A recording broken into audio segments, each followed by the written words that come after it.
Peter Attia, the one-time general surgery resident turned wellness influencer, emerged as one of Jeffrey Epstein's biggest fans in the massive email release from the DOJ.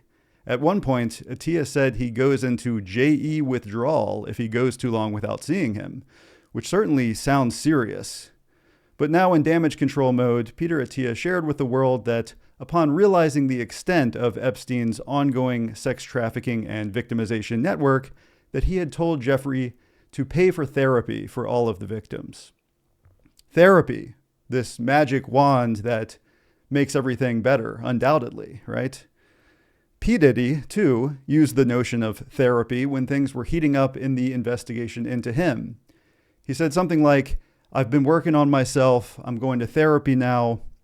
And I knew at that point, oh good, we don't have to worry anymore, he's going to therapy, problem solved. Now, at the same time as therapy is being used as a meaningless magic word to patch over a corrupt society where the people in power see you as livestock, we're living in a world where AI, LLMs, chatbots, is now being used as therapy by tens of millions of people, up to a third of people by some estimates. It's a major use case of this era-defining technology. Therapy in your pocket. But what even is therapy, and does it even work? If it does, why are there higher rates of depression and anxiety now than ever in recorded history, when more people than ever do therapy, both in real life and on demand with their phones whenever they want? Is it actually making us feel better? Or is it just a sign that people are feeling worse and worse and they're looking for whatever they can to make the pain go away? Please, just make the pain go away. And look, therapy isn't going to change the horrifying reveals of the Epstein files, or a total breakdown of social cohesion, or a life of indentured servitude for the majority of people. And as a psychiatrist, I'm acutely aware that psychiatry can conceivably be used to keep people complacent. Or I should say, it's the thing I was most concerned about going into this specialty, that I didn't want to just be numbing people to realities that actually demand change. But all this being said, what is the role of therapy in this brave new world? I'm a psychiatrist, but I'm also a human being. I can prove it. And perhaps it's my role to try to fill in the things that AI cannot do or will not do when it comes to therapy.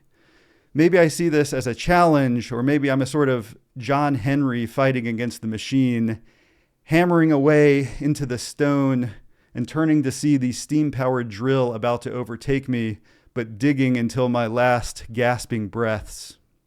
I'm Andrew Vandervaart. I am a psychiatrist and neuroscientist. Anything I express in this video is purely my own opinion, not the views of any institution. Hey, stop thinking about how you're feeling. That's a categorical error. Thinking and feeling are different entities, so you don't need to think about how you feel. You can think about what you're doing, or you can think about what you'll do next, or you can think about how the people you care about are feeling.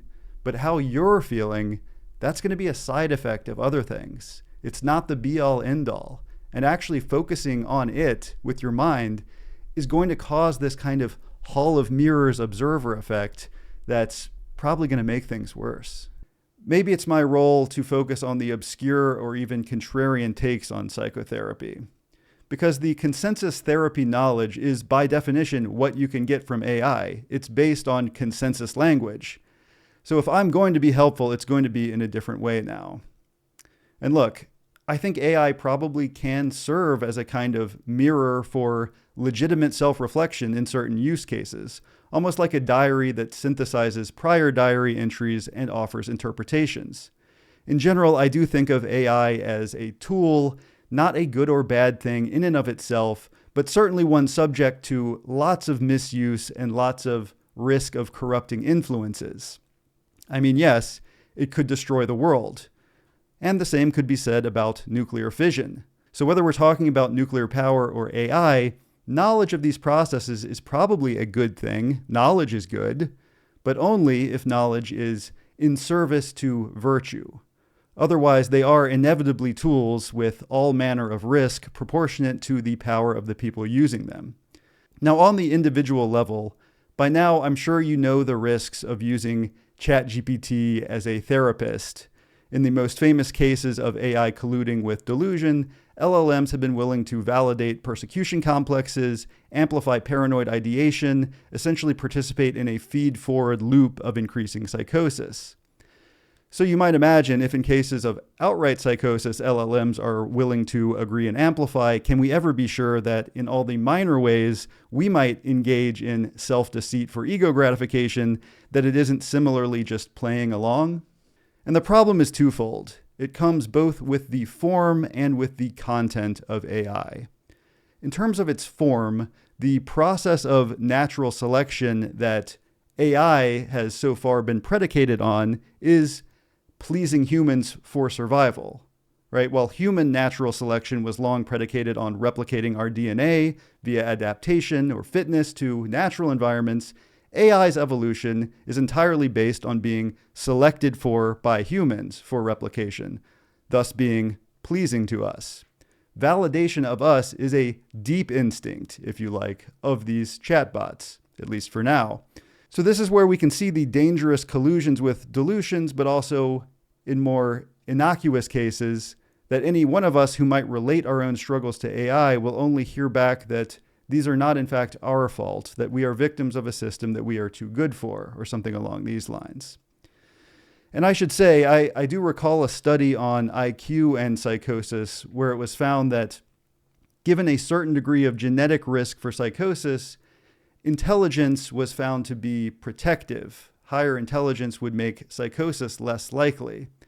But in my experience, I think there's more to that story, where intelligence can be both a protective factor and a risk factor for delusion.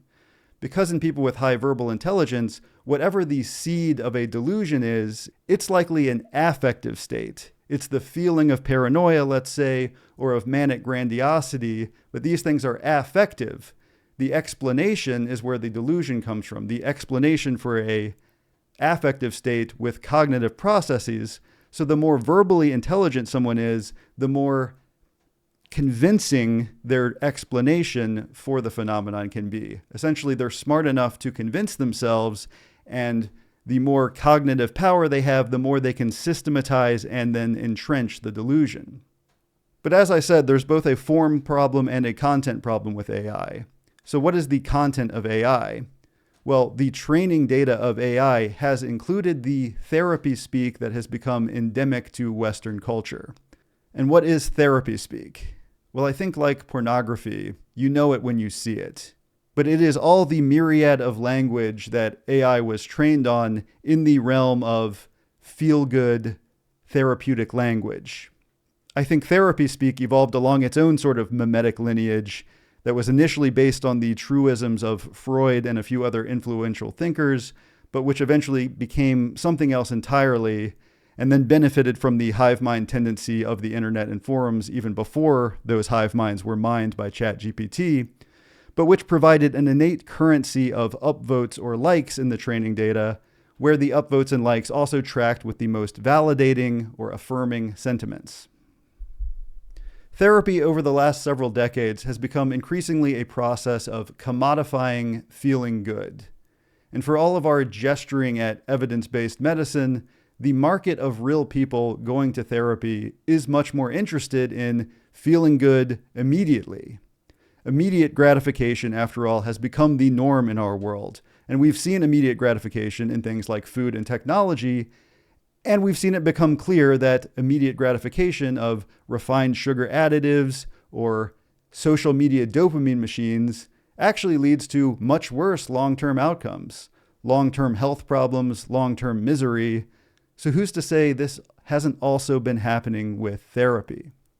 So there are a few foundational theories that I think launched the current mindset. One is Sigmund Freud's talking cure, that which became psychoanalysis.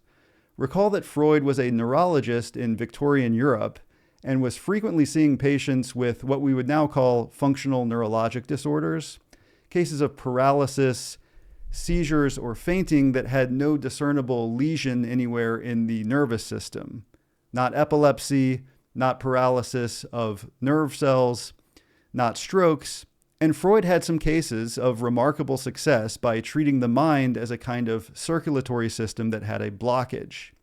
He found that the blockage could be removed via speaking with a sort of free association, allowing the unconscious to become conscious, in his words, and with whatever repressed thing came out into the open, the paralysis of the limb would resolve.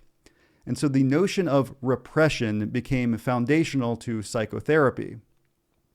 However, I would say, and I hate to paint with broad brushes here because nothing is true for everyone, but generally to think that most people's problem in the modern world is repression relative to Victorian Europe, I think would be a stretch.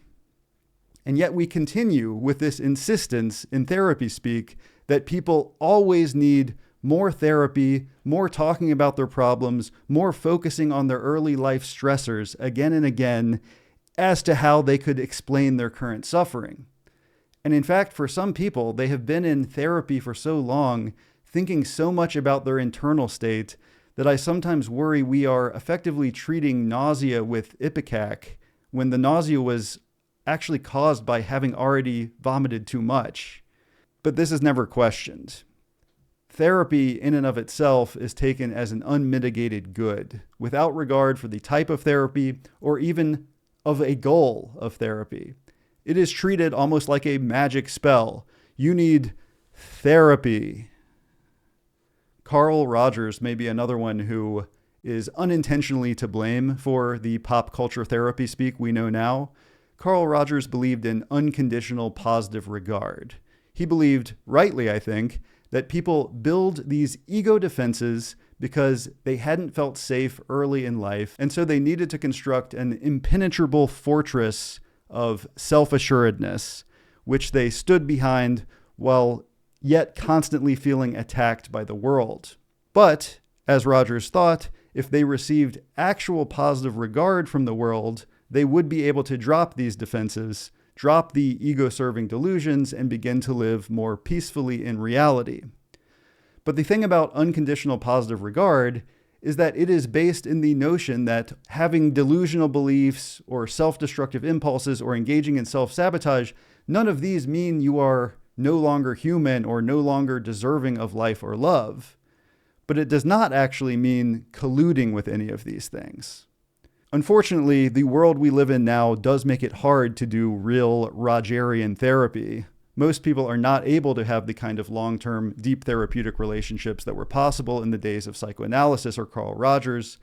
And the world, while in some ways maximally comfortable, a world where you can receive any and all immediate pleasures on demand, is also a place where pain is more and more decoupled from purpose. Many people are, in fact, lacking in mentors, stable early life upbringings, teachers, coaches, people that could have given an unconditional positive regard while also providing critique or criticism that was necessary for growth. And to feel friction is often necessary to feel better. But I think many people, especially in Gen Z and Gen Alpha, have been living in a world of comfortable misery and have never really been able to engage in the processes where short-term discomfort actually paid off. They've never had the simple pleasure of unfolding a Rand McNally roadmap to use to figure out how to tell their friend in the driver's seat how to get to the airport. And once they get to the airport, they're going to pick up their other friend who they legitimately have not seen or even talked to in 2 weeks because they've been out of the country. And all they know is that the airplane is supposed to arrive at a certain time, and they just have to figure out how to get there. It's going to be stressful, but it's going to be worth it because in one moment, they'll accomplish this euphoric reunion with their friend in a messy but authentic way. Instead, they just suffer in the distinctly modern way. The vague ambient dread of scrolling, the hollow post-dopamine crash of pornography, the quiet desperation of watching other people appear to live while you sit still. And here I do think it is appropriate to consider the limitations of our evolutionary mismatch to modern society. Our brains are adapted to an entirely different environment, but we still have to trust them here in the world of fluorescent corporate hell. If you want to consider a decision, I do recommend you not even start doing that until you have exerted yourself physically somehow. My sense is that our brains are not calibrated to work without essentially having opened the valve of activity or exertion. The signal you send to your mind if you are completely sedentary may even be more subject to a biased orientation, something like, I am a burden to the pack, than it is to be an accurate filter of reality and prediction engine, which it will be if you have offloaded some of the restless energy that would otherwise be spiraling in your mind. Now, this is assuming some amount of group selection played a role in our genetic blueprints, but I think this is very reasonable given the highly social and cooperative nature of Homo sapiens. So the idea is, before you even trust your mind, do something that at least mimics hunting, gathering, tilling a garden, going out to look for water, filling a ceramic vase with water to bring back to the village. You get the idea. Now listen, if you are depressed or anxious, I'm not saying you shouldn't go to therapy, but I'm saying think about the purpose of it and don't fall for this therapy for its own sake trap. And don't fall for this therapy where it's nothing but slogans about self-care and follow your dreams advice. The change that you may be seeking is going to come from within, and the psychotherapist is only there as a signpost for you to bring that about. And to get better, it will be a challenge, but you're up for it.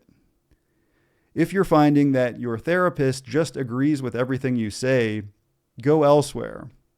But also, if your therapist doesn't really seem to be listening to you or understanding you at all, go elsewhere. But if it feels like a challenge, sometimes like an affront, but with any degree of resonance, that is the real work.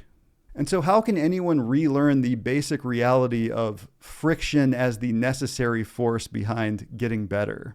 Well, I do think we need to recognize that the cult of feeling good is a lie. Feeling good cannot be your true north. It cannot be the thing that dictates all of your decisions. A higher purpose is necessary. The cult of feeling good, when good means easy or sugary, is not the answer. Like we've seen with processed foods, and like we've seen with social media, the precise things that make you feel good in the short term will make you feel bad in the long term. And so the flip side of this, if you're a therapist, I'm not sure you should feel the pressure that every session should end with some moment of resolution or happiness. And if you're in therapy, think about it similarly. Feeling good may be nice, but what's the point? In the short term, you could consider reframing how you think about what feels good. In other words, start getting disgusted by saccharine affirmations and learn to love the burn. People do this kind of reframe in the gym all the time, right? They say, oh, this is going to suck, but I love it, right? Feel the burn. And in life in general, the heat of a little friction might be just what our cold hearts need. But what we really need in the long term, and of course you know this already, is meaning, purpose. Suffering for a purpose is very different from suffering without purpose. And the latter, suffering without purpose, is, in my opinion, the reason for the higher than ever rates of depression and anxiety in the West, even among the masses for whom food and shelter are no longer concerns. I do think Carl Jung may be instructive here. Interestingly, he's the one who's sort of influenced AI the least, I think. He's the one who AI struggles to explain the most, and I think that's probably because in the training data, well, humans have always struggled to explain Carl Jung fully. But what he began to understand in his countless case studies of suffering individuals, combined with his study of cultures and esoteric religions, is the power of the spiritual realm. You could even say the power of myth. Though I suspect Jung would despise the connotations of myth that we have now, because when we call something a myth, that is to write it off. That is to say that it's false. Whereas for Jung, I think he would say something is important because it is a myth. To ignore it is to ignore the wisdom that has been processed by our ancestors with a collective consciousness along the scale of time that we can hardly conceive as mere individuals trapped in only a single lifetime. But perhaps we can tap into it. Better than to orient ourselves toward both myth and action, toward the collective unconscious, rather than toward increasing atomization, isolation, and stagnation. Or else these forces are going to continue to trample us, therapy or not.